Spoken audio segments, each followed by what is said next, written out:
How to connect Verizon Wi-Fi extender to router.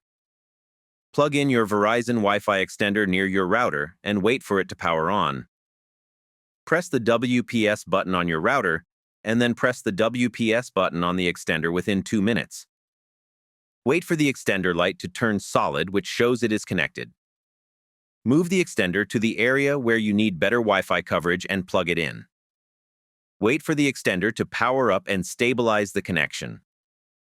Open a device and check for the Extended Network SSID in your Wi-Fi settings.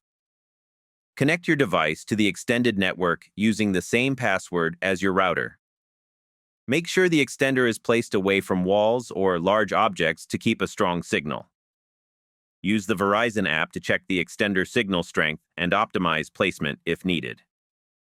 Test your internet speed and secure your network by checking the password and connected devices. Thank you for watching.